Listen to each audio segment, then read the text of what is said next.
지난주에 이어서 오늘은 세례에 대해서 세례에 관한 교리를 함께 좀 공부하려고 합니다. 세례 처음 받으실 때 다들 기억하시는지 모르겠어요. 저는 29살 때 세례 받았는데 캘거리 근처에, 캘거리에서 1시간 반 남쪽에 있는 조그만 시골 마을 살 때 거기서 아버님과 모텔 비즈니스 하고 있었고요. 1시간 반 걸려서 늘 주일날 그 캘거리에 있는 교회에 다니곤 했습니다.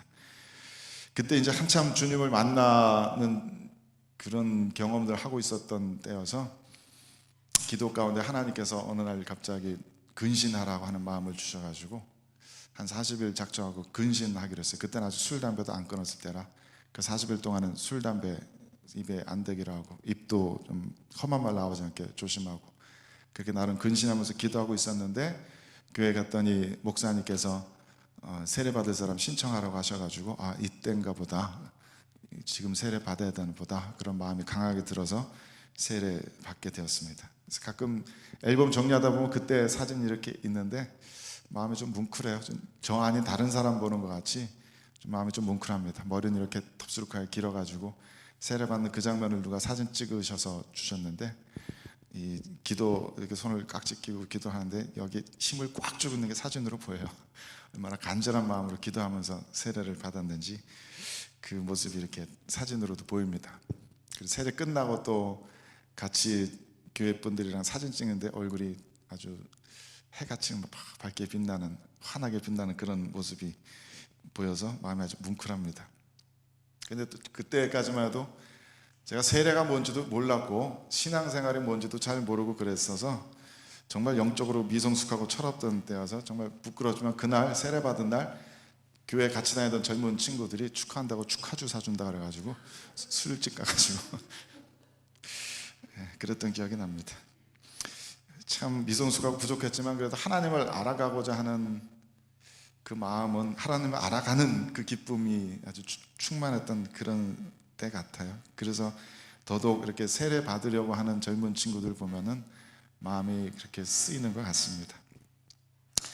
성찬에 대한 교리 때문에도 교단이 여러 가지 갈린다고 말씀드렸잖아요. 그 캐톨릭과 루터란과 우리 장로교와 이렇게 성찬에 대한 이해들이 각각 다 다른데 이 세례 때문에도 교단이 많이 갈립니다. 세례에 대한 이해가 많이 이제 갈라집니다. 먼저 로만 캐톨릭에서는 그 세례를 성찬식과 마찬가지로 그 의식 자체에 어떤 힘이 있다고 믿어요. 그래서 그 의식을 베푸는 것만으로도 은혜가 들어간다. 성찬을 무조건 받아 먹기만 하면 하나님의 은혜가 주어지는 것처럼 세례도 어떤 그 사람에게 주기만 하면은 그 사람 안에 있는 원죄의 죄책이 씻어지고 예수 그리스도의 구원의 은혜가 주입된다. 성령의 성화하시는 은혜가 주입된다라고 가르칩니다.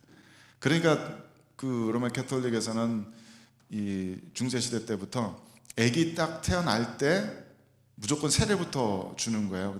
그 당시 유아 사망률이 굉장히 높으니까 애 태어나서 키우다가 언제 죽을지 모르잖아요. 그러니까 일단 세례부터 주고 보는 거예요. 근데 만약에 애가 태어났는데 옆에 성직자가 없어서 세례를 못 받으면 너무 불공평하니까 그것 때문에 구원이, 영원한 구원이 갈리는 건 너무 불공평하다 그래서 이 산파에게도, 애 받는 거 도와주는 산파에게도 세례 줄 수 있는 권한을 주었다고 그래요. 그만큼 세례식 그 자체에 효력이 있다고 믿었던 겁니다. 그래서 임종하는 사람도 세례 안 받은 사람 있으면 무조건 임종 직전이라도 세례 주면은 이 사람은 구원을 받을 수 있다. 그렇게 믿었던 거죠. 물론 종교개혁가들은 그러한 세례에 대한 이해에 반대했고요. 우리들에게 구원은 오직 믿음으로 받는 것이기 때문에 그 받는 사람의 믿음이 굉장히 중요합니다. 그래서 세례는 하나님의 구원하시는 은혜가 이 사람 안에 있다라는 것을 확인하는 그런 과정이고 또 그런 하나님의 은혜를 강화하는 수단이지 그 세례 때문에 이 사람에게 어떤 은혜가 주어진다든지 구원에 주어진다든지 그렇다고는 믿지 않아요. 그러니까 종교개혁가들에게, 우리 개혁교인들에게 세례는 나를 만나주시는 하나님의 은혜에 대한 반응인 겁니다. 인간 쪽에서 하는 반응입니다. 나를 만나주셨고 성령으로 인쳐주셨으니까 사람들 앞에서, 하나님 앞에서 나의 신앙을 고백하고 내가 평생으로 주님, 예수 그리스도 주님으로 모시고 살겠습니다 하는 그 서원을 하는 그런 시각인 거예요. 이 부분은 조금 더 잠시 후에 더 자세히 설명드리겠습니다.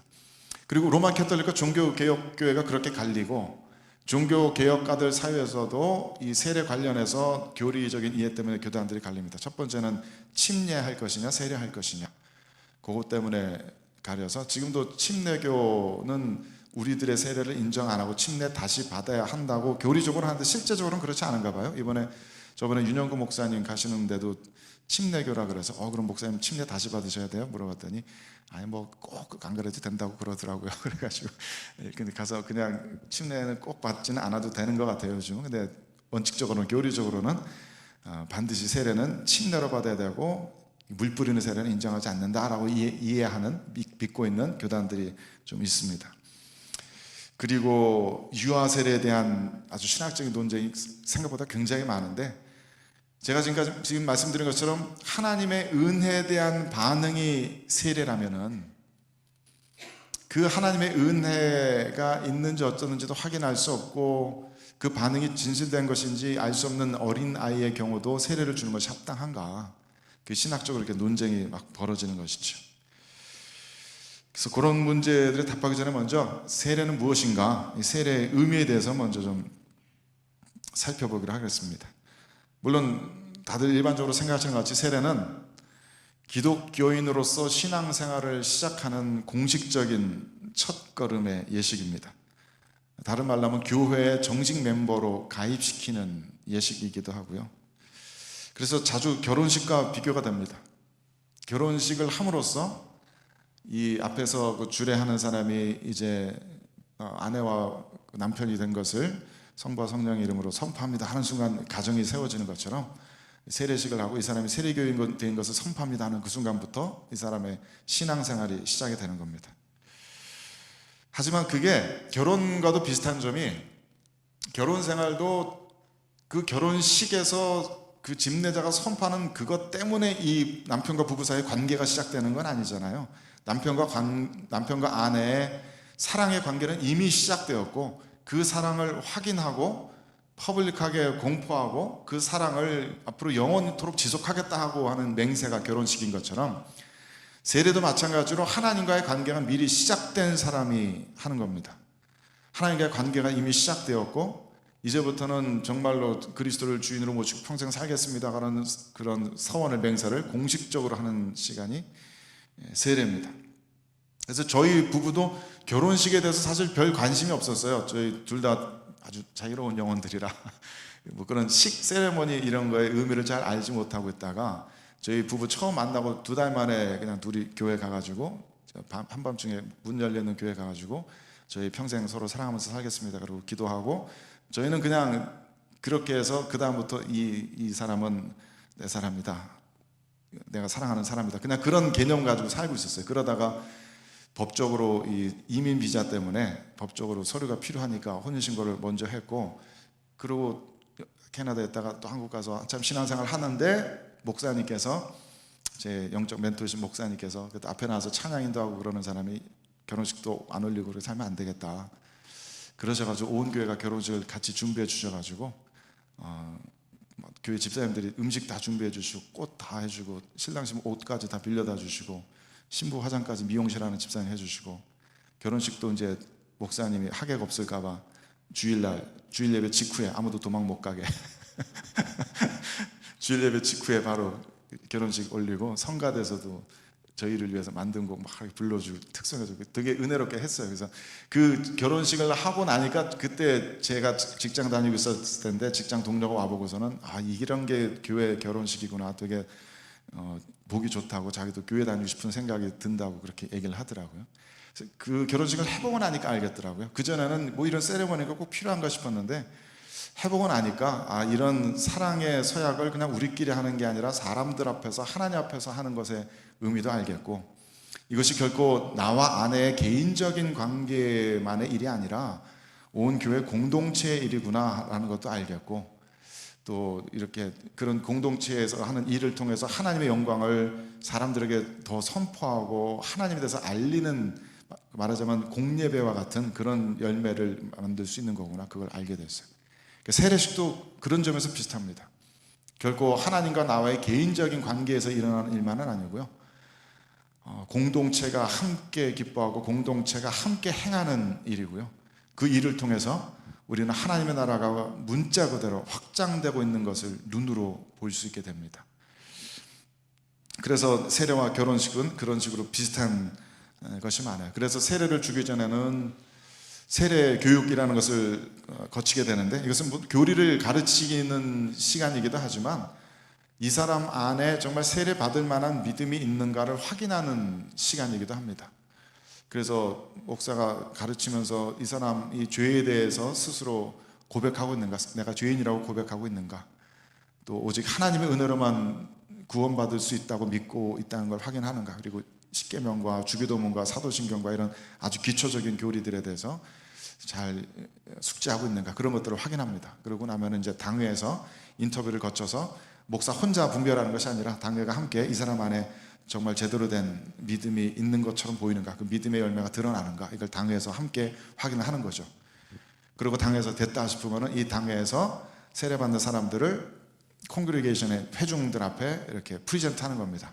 당회에서는 이 사람에게 세례받을 믿음이 있다고 보았습니다. 그렇게 해서 앞에서 믿음을 고백하도록 시키고, 온 교회에게도 여러분은 이 사람을 교회의 한 가족으로 맞아들이시길 원하십니까? 확인하고 확인받고 그렇게 하는 것이 이제 세례식인 거죠. 그 공동체 의식인 겁니다. 하나님의 나라를, 하나님의 구원을 눈으로 볼 수 있게 선포하는 그런 시간입니다. 그래서 우리 이웃의 캐나다 장로교들 보면은 교회 멤버들을 두 가지로 이렇게 구분을 해요.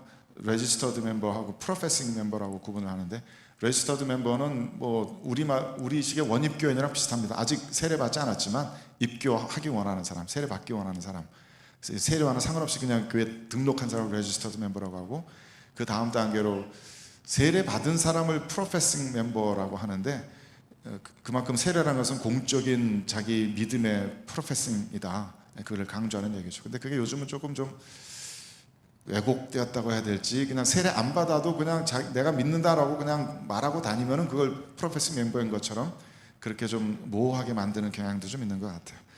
어쨌든 세례는 그렇게 자신의 믿음을, 이미 내 안에 시작된 하나님의 구원의 은혜를 사람들 앞에서 드러내놓고 확인하고 공포하는 시간이다. 그래서 확인받는 그런 시간이다. 그래서 하나님과의 관계가 시작이 된 게 먼저고, 성령의 인치심이 먼저고, 그 다음에 그것을 세례 의식으로 확인을 하는 겁니다. 그래서 세례를 하나님의 은혜에 대한 인간의 반응이다 라고 이렇게 표현하는 거죠.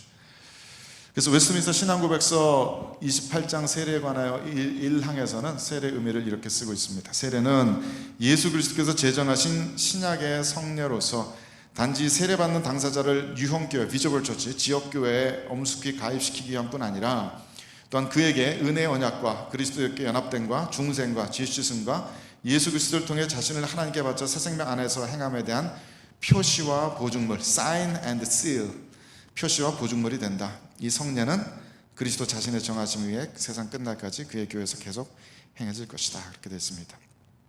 한 지역교회에 가입시키는 것이고, 그가 이미 은혜의 언약 가운데, 그리스도의 구원의 은혜 가운데 들어있는가를 확인하고 사인하고 도장 찍는, 시일하는 그런 과정이다라는 것이죠.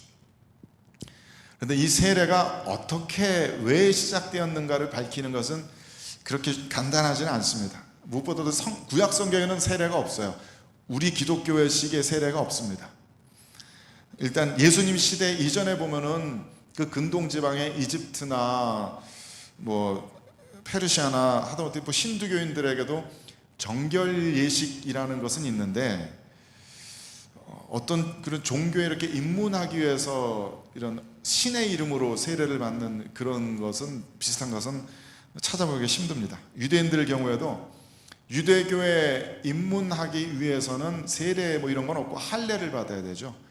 이방인들이 유대교인이 되려면은, 남자 같은 경우 할례를 받으면은 이제 그 집안 식구들 다 같이 이렇게 낑겨서 유대인이 되는 겁니다. 그러니까 몸에 어떤 그런 표시를 남기는 것이고, 그것을 통해서 내가 다른 사람들과 구별된 하나님의 백성이다라는 것을 이렇게 공식적으로 말하는 그런 의식이 있습니다. 그러니까 기독교의 성찬식이 유대교에서 유월절을 대체한 것이라고 말씀드렸잖아요. 유월절 의식이, 유월절 어린 양 먹는 그것이 기독교의 성만찬으로 대체된 것처럼 유대교의 할례가 기독교의 세례로 대체되었다라고도 부분적으로는 말할 수 있습니다.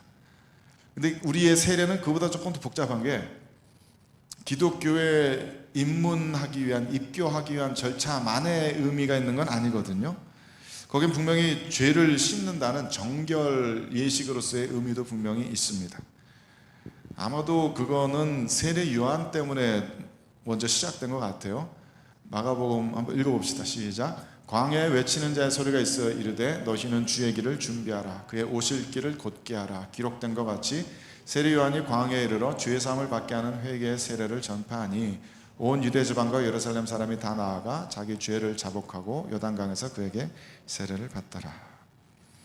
여기서부터 죄를 씻는다는 의식으로서의 세례가 더 유행을 한 것 같아요. 그 이전에 아주 없었느냐면 그런 것 같지는 않은데 이렇게 굉장히 무브먼트처럼 크게 일어난 것은 세례 요한이 처음인 것 같아요. 그 전에는 일부 종파의 경우 그런 것들을 행했다라는 기록 정도는, 행한 것 같다라는 그런 기록 정도는 있습니다.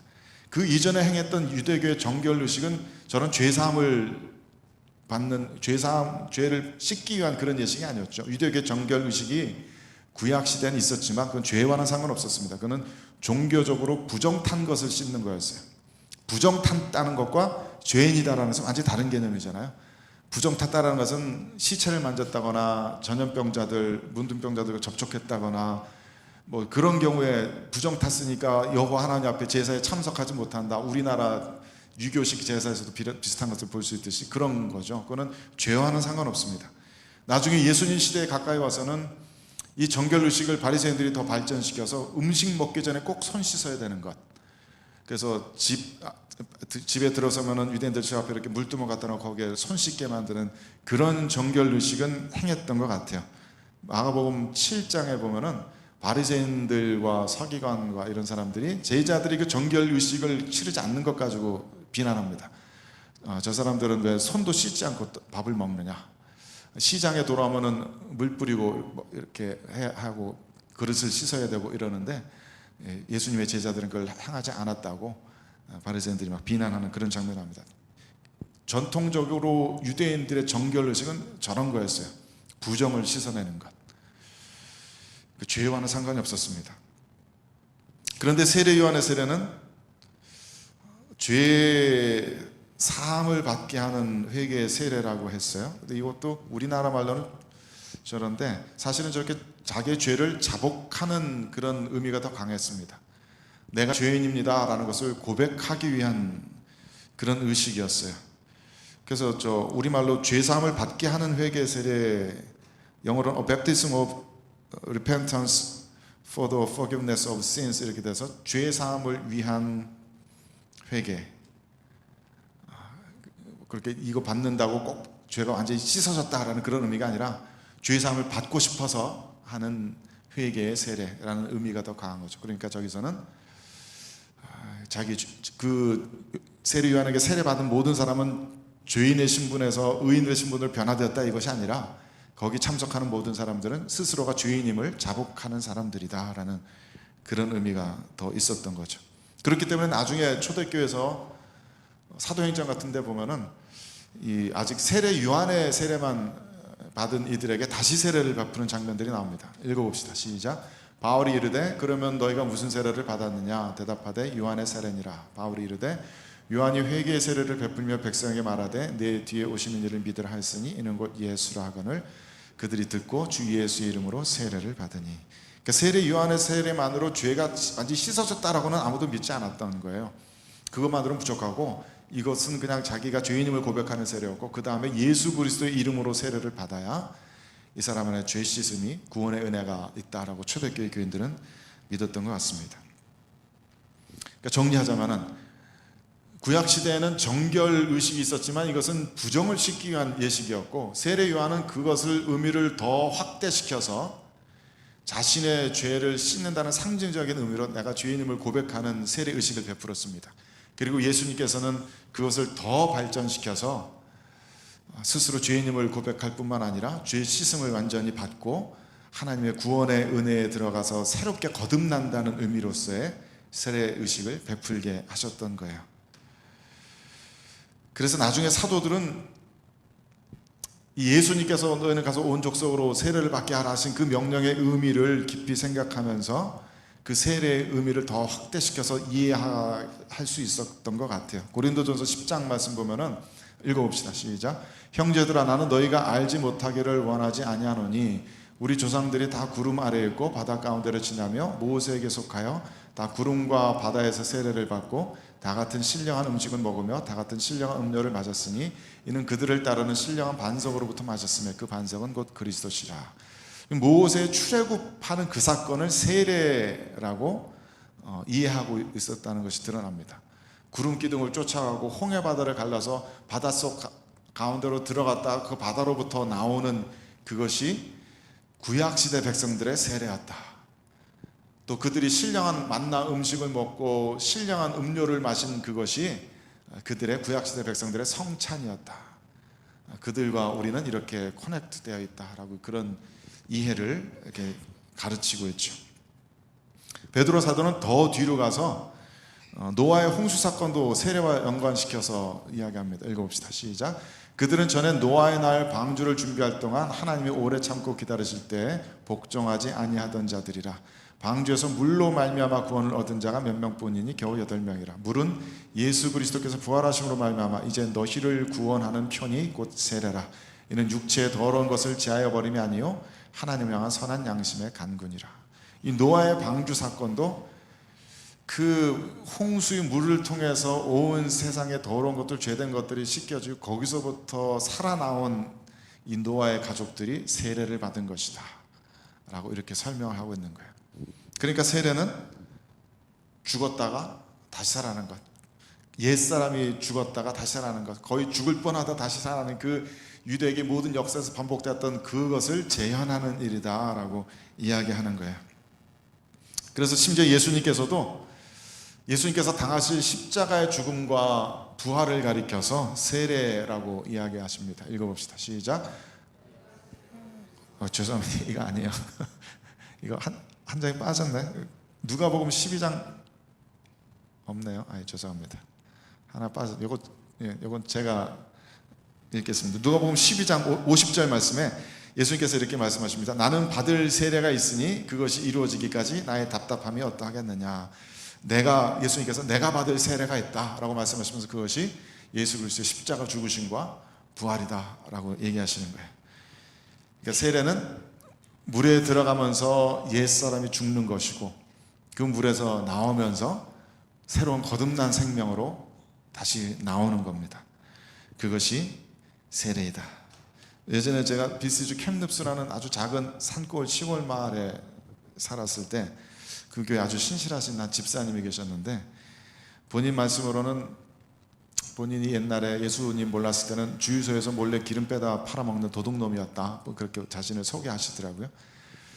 그러던 분이 예수님을 알게 되고 교회에서 세례를 받는데 교회가 이렇게 언덕에 있고 언덕 밑에 큰 강이 흐르고 있었어요. 그래서 거기 다 내려가서 세례 받으셨대요. 거기 다 내려가서 세례를 받는데 물속에 완전히 잠겼다가 나오면서 막 할렐루야 소리 치르면서 나오셨는데 그 모습이 너무나 감동적이었다고 교회 전설처럼 그 교회 두고두고 전해진다는 그 얘기가 있었어요. 저도 이렇게 같이 밥 먹고 교제하면서 그 얘기 들었다가 그 장면이 머릿속에 떠올라서 너무 감동인 거예요. 본인 스스로 나는 도둑놈이야, 나는 도둑놈같이 살았어 하시던 분이 예수 그리스도 알고서 우리 탁 들어갔다 다시 나오면서 할렐루야 나는 이제 새 사람이다 라고 선포하시는 그 장면이 정말 아름답다 그런 생각이 들더라고요. 그래서 골로새서 2장 12절 말씀 읽어봅시다. 시작. 너희가 세례로 그리스도와 함께 장사되고 또 죽은 자들 가운데서 그를 일으키신 하나님의 역사를 믿음으로 말미암아 그 안에서 함께 일으키심을 받았는지라. 세례로 우리는 그리스도와 함께 죽고 그리스도와 함께 되살아나는 것이다. 우리들이 옛사람이 죽은 것이고 새 사람으로 거듭나는 것이다. 그것이 세례가 상징하는 의미다라고 이야기하는 겁니다. 그렇기 때문에 이 골로새서 2장 말씀에서 나오는 것 같이 세례에 있어서 또 하나 빠질 수 없는 중요한 의미는 연합입니다. 유나이티드 되는 것, 하나 된다는 것. 세례가 의미가 점점 이렇게 확장되는 것을 보이시죠? 유대교회 때는 그냥 부정을 씻는 거였는데 그것이 죄를 고백하는, 죄를 씻는 상징적인 행위로 나왔다가 정말로 완전히 새 생명으로 죽었다가 살아나는, 거기에서 예수님과의 연합으로까지 세례의 의미가 점점 더 확장되는 겁니다. 마가복음 1장, 이것도 장수를 잘못 썼네요. 마가복음 1장 9절에서 11절입니다. 읽어봅시다. 시작. 그때 예수께서 갈릴리 나사렛에서부터 와서 요단강에서 요한에게 세례를 받으시고 곧 물에서 올라오실새 하늘이 갈라짐과 성령이 비둘기같이 자기에게 내려오심을 보시더니 하늘로부터 소리가 나기를 너는 내 사랑하는 아들이라 내가 너를 기뻐하노라 하시니라. 삼위일체 하나님이 다 등장하시잖아요. 성자 예수께서 세례를 받으셨고 성령이 비둘기같이 임하시고 하늘에서 성부 하나님의 음성이 들립니다. 삼위일체 하나님이 같이 드러나시는 얼마 안 되는 사건 중에 하나인데, 그 사건이 하필이면은 요한에게 세례를 받으시는 장면이에요.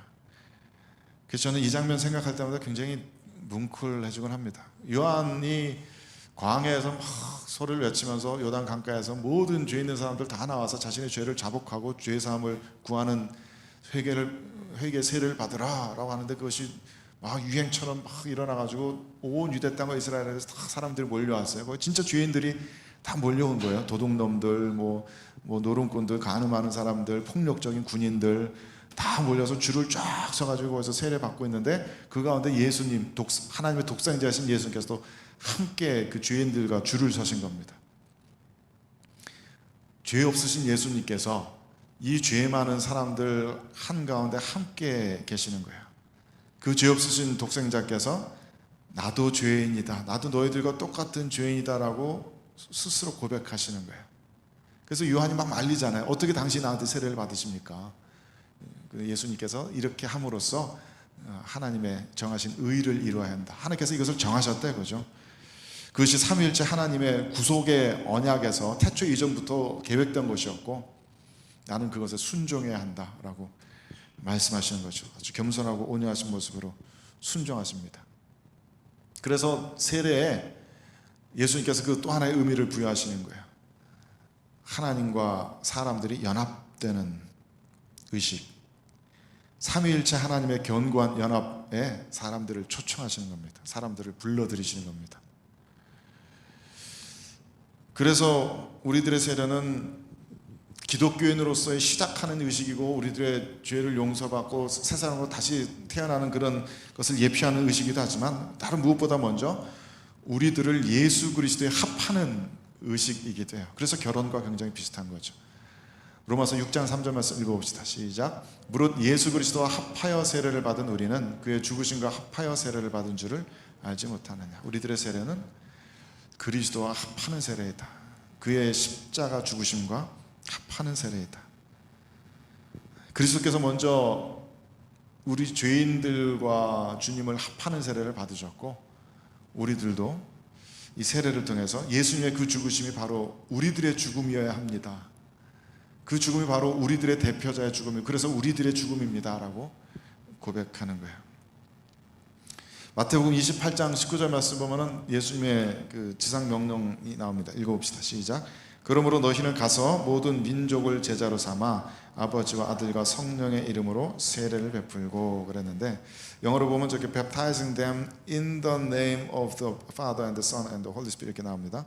in the name이라고 이렇게 번역되어 있는 부분이 원어로 보면은 into the name이라고 번역하는 것이 더 옳다라고 지적하는 학자들의 의견이 있어요. 그러니까 세례라는 것이 삼위일체 하나님의 이름으로 들어간다는 뜻이 있다는 거예요. 삼위일체 하나님의 이름 안으로 들어가는 것이다. 삼위일체 하나님의 이름을 함께 받게 되는 것이다.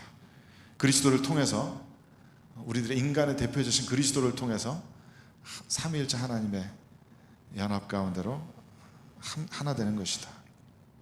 그러니까 세례 받을 때는 그리스도께서 나의 주님이십니다. 나의 주인이십니다. 나의 주권자이십니다. 나의 인생을 마음대로 하실 수 있는 분이시고, 나의 인생이 이제부터는 예수 그리스도 안에 있습니다 라는 것을 고백하는 행위가 세례가 되는 것이죠. 그리고 그렇게 예수님에 대한 연합이니까, 다시 말해서 세례는 예수 그리스도의 몸된 교회에 대한 연합이기도 합니다. 오늘 읽은 갈라디아서 3장 말씀 다시 한번 읽어볼게요. 시작. 너희가 다 믿음으로 말미암아 그리스도 예수 안에서 하나님의 아들이 되었으니 누구든지 그리스도와 합하기 위하여 세례를 받은 자는 그리스도로 옷 입었느니라. 너희는 유대인이나 헬라인이나 종이나 자유인이나 남자나 여자나 다 그리스도 예수 안에서 하나이니라. 너희가 그리스도의 것이면 곧 아브라함의 자손이요 약속대로 유업을 이을 자니라. 모든 사람들이 그리스도로 옷 입어서 하나가 되었다, 하나로 연합되었다라고 사도 바울이 가르칩니다. 그래서 이 그리스도인들이 이룬 교회 공동체는 처음부터 굉장히 그 시대에 정말 독특한 공동체였는데, 그 당시 로마 제국에 있었던 노예 제도나 뭐 신분제를 철폐하고 전복하려고 애쓰지 않으면서도 노예와 주인이, 남자와 여자가, 헬라인과 유대인이 그 안에서 그냥 다 평등하게 하나가 되는 거예요. 세례 받을 때 무슨 부자라고 해서, 로마 사람이라고 해서, 남자라고 해서 더 특별하게 세례 주는 것 없었고, 그렇게 세례 받고 난 다음에 남자든지 여자든지 종이든지 주인든지 함께 성찬을 공평하게 받아 먹은 거예요. 굉장히 독특하게, 굉장히 레디컬한 그런 변혁을 일으키는 그런 공동체였던 것이죠. 에베소서 4장 말씀 읽어봅시다. 시작. 몸이 하나요 성령도 한 분이시니 이와 같이 너희가 부르심의 한 소망 안에서 부르심을 받았느니라. 주도 한 분이시오 믿음도 하나요 세례도 하나요. 하나님도 한 분이시니 곧 만유의 아버지시라. 만유에 계시고 만유를 통일하시고 만유 가운데 계시도다. 그 세례를 통해서 우리는 우리들의 하나님은 한 분, 우리가 받은 그 세례는 하나, 우리가 믿는 그 믿음은 하나라는 것을 고백하는 거예요. 교단과 상관없이.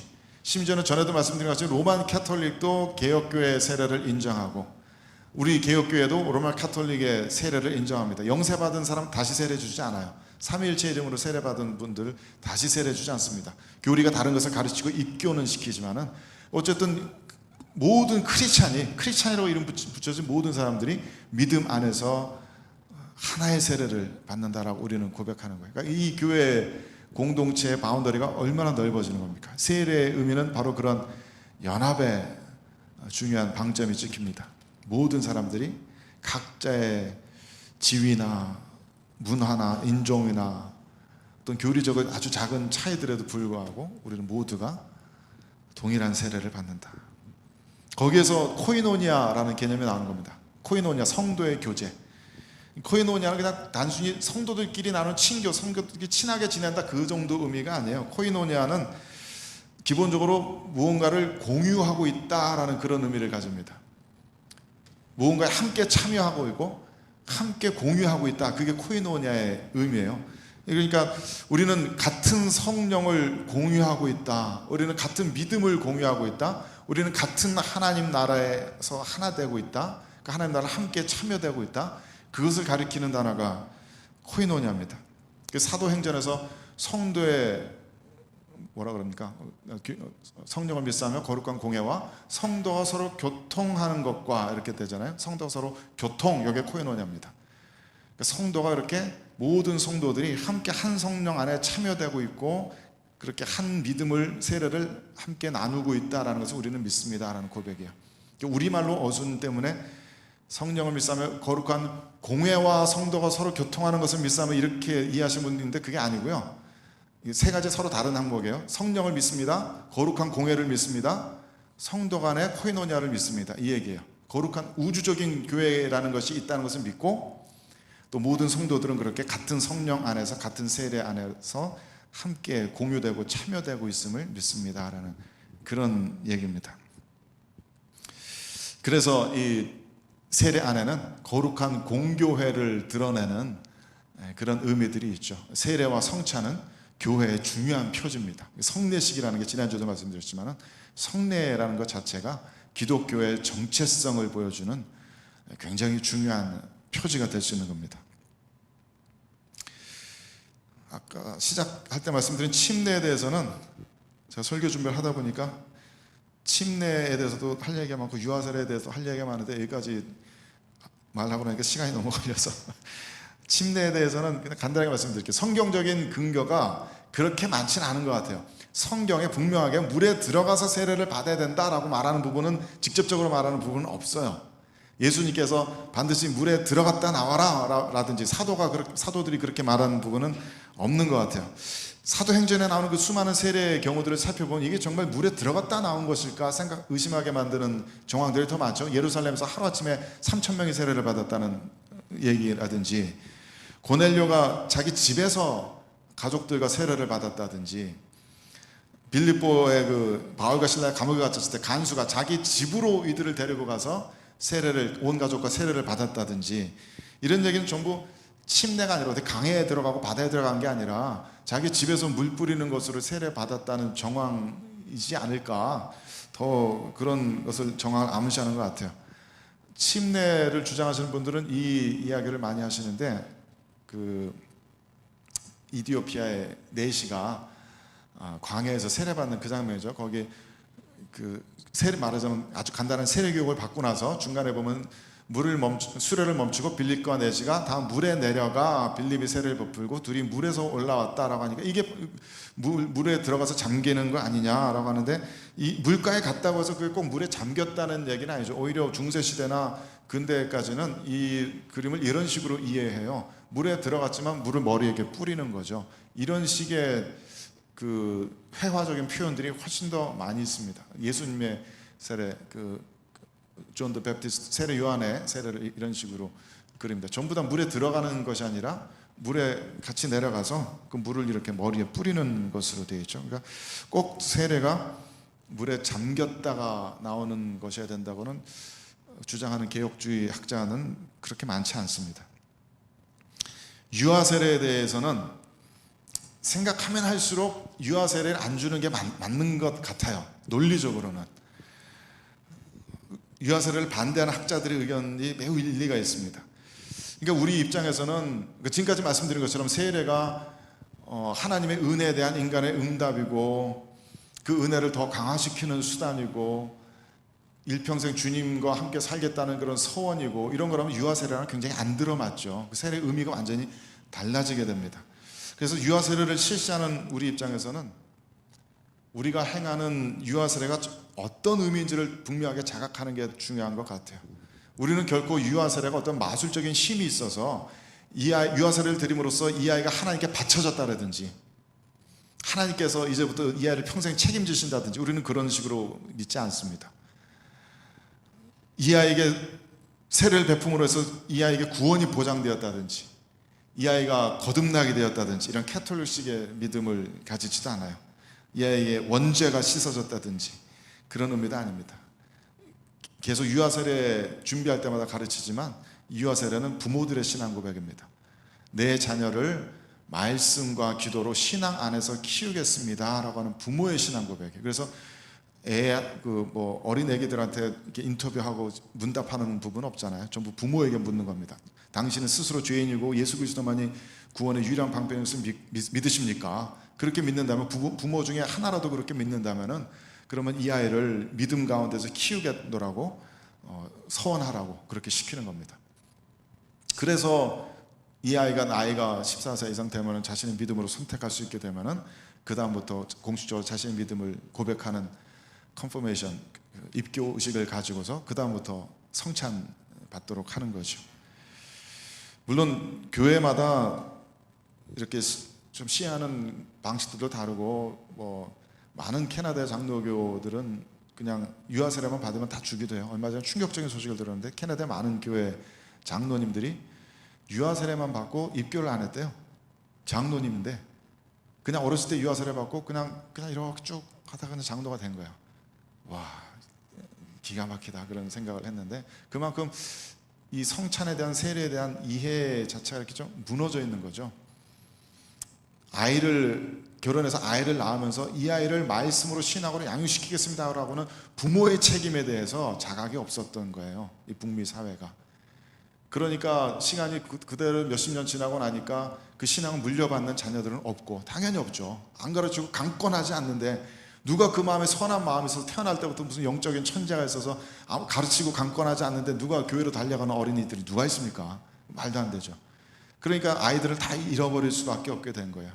젊은이들이 교회에 없게 되는 것이 너무나 당연합니다. 교리적으로 성례를 지키지 못했기 때문에 당연히 그렇게 되는 겁니다. 그러니까 우리들이 드리는 유아 세례는 부모들의 신앙 고백입니다.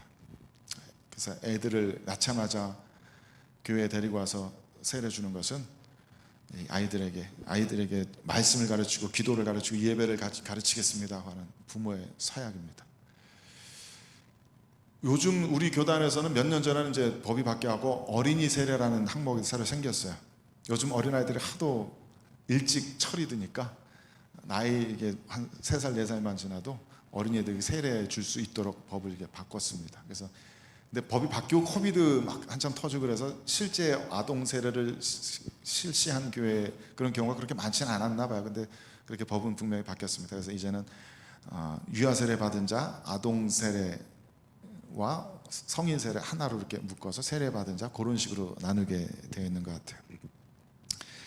하여튼 그렇습니다. 그래서 말씀드린 것처럼 교회가 2000년 동안 지켜온 그 성례에 대한 교리를 분명하게 붙드는 것은 우리들의 정체성을 잘 지키고 다음 세대에 물려주기 위해서 굉장히 중요한 그런 가르침이기도 합니다. 우리 앞서 걸어간 유럽과 북미 교회들의 잘못된 것들이 있다면 그것을 우리들이 면밀하게 잘 살피고 그 전철을 반복하지 않도록 우리 스스로를 말씀에 굳건하게 세우는 게 굉장히 중요할 것 같습니다. 하지만 분명히 이렇게 성찬에 대해서 세례에 대해서 교단마다 어떻게 이해가 다르고 신학적으로 어떠한 논쟁이 있는지는 어느 정도는 좀 아셔서 반드시 우리들의 교단만이 우리가 믿고 있는 것만이 반드시 옳고 유아 세례 안 준다는 것은 말도 안 되는 일이다라고 그렇게까지는 저는 자신 있게 말 못하겠어요. 생각할수록 공부할수록 더 그렇게 되는 것 같아요. 그러니까 서로 이게 좀 열린 마음으로 크리스찬리티 안에 얼마나 다양한 성례식에 대한 이해가 있는지 생각해 보시고, 하지만 우리는 왜 이런 식으로 신앙생활을 해오는지 그 이해를 더 굳건하게 하시는 것이 필요할 것 같습니다. 그래서 이 세례와 성찬에 담긴 의미들을 우리 온 교회 공동체가 잘 지켜낼 뿐만 아니라 우리 다음 세대에게도 잘 물려주어서 크리스찬으로서의 정체성을 잘 간직할 수 우리가 될 수 있기를 주님의 이름으로 축원합니다. 우리 같이 잠깐 기도하겠습니다.